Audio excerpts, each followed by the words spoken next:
here.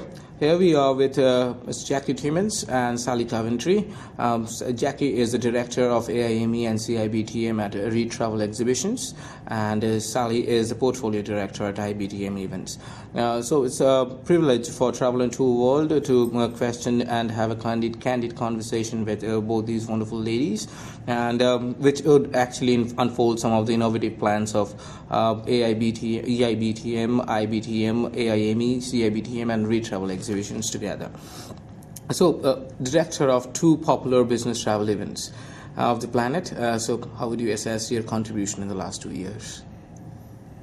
Yeah. Sorry, I'm so sorry. My contribution in the last 2 years. Yeah, right. I've actually been in the role only for about 8 months myself, personally. Okay. So I think if I can start by saying that obviously AIME, this event is my first event for AIME, and I'm very pleased with the results. We've had lots of different ideas this year for our show to grow the show, and obviously for CIBTM as well, being it's in its 8th year this year, and we're looking forward again to making sure that show is just as successful as it has been in previous years. All right. AIME inked two strategic partnerships this year, right? With Australian Federation of Travel Agents, AFTA, and Sabre Pacific.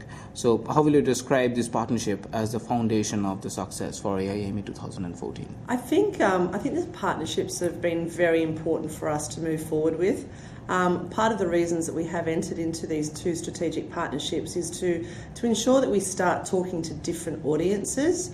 For AFTA, for example, they're the governing body here in Australia that look after all of the travel agents, and we have a huge opportunity to open AIME to a larger audience within the business travel network, and that's a platform that we can use. But it's also good for AFTA in the reverse, where they can come and speak to their customers on the floor here at AIME that they have never done previously.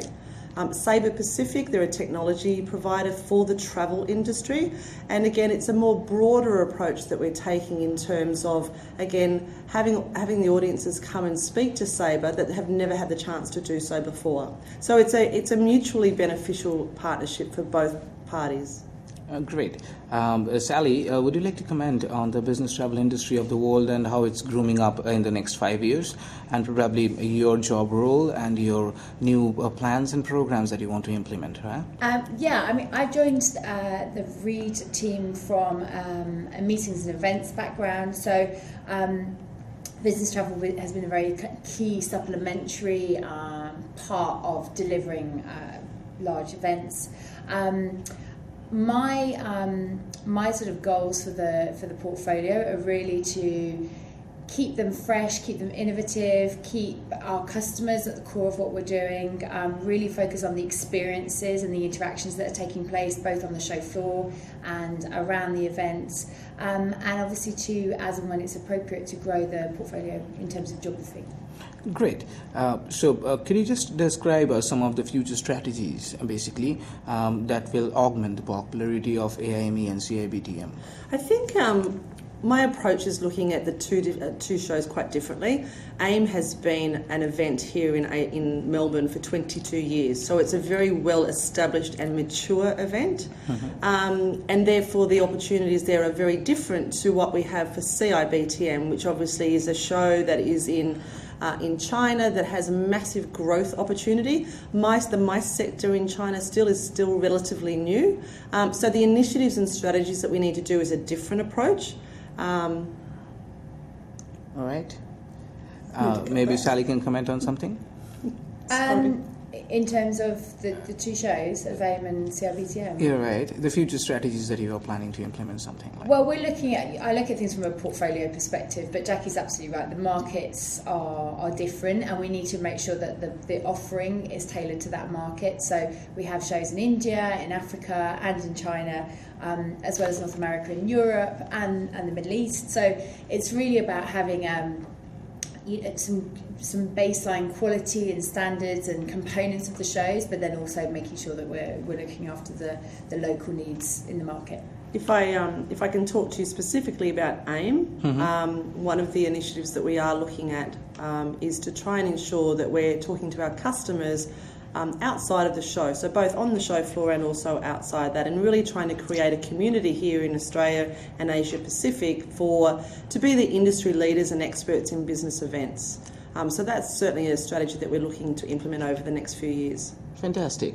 What are the emerging trends in the business travel industry that both of you think, are going to actually drive the global travel industry and the business travel industry in the years to come, like in 5 years from now?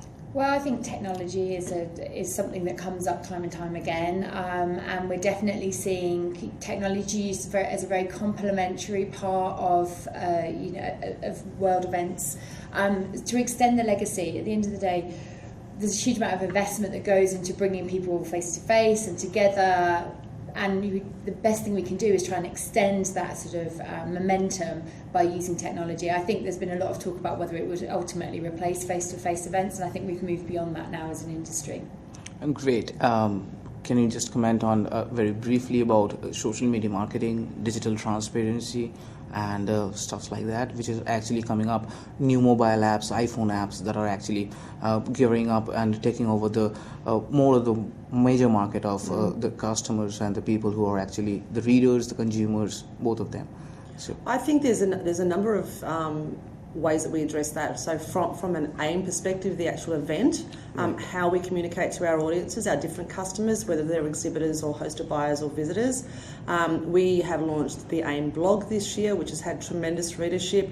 Our statistics for any sort of social media channel, whether it's Twitter, Facebook or LinkedIn, have all significant growth versus last year.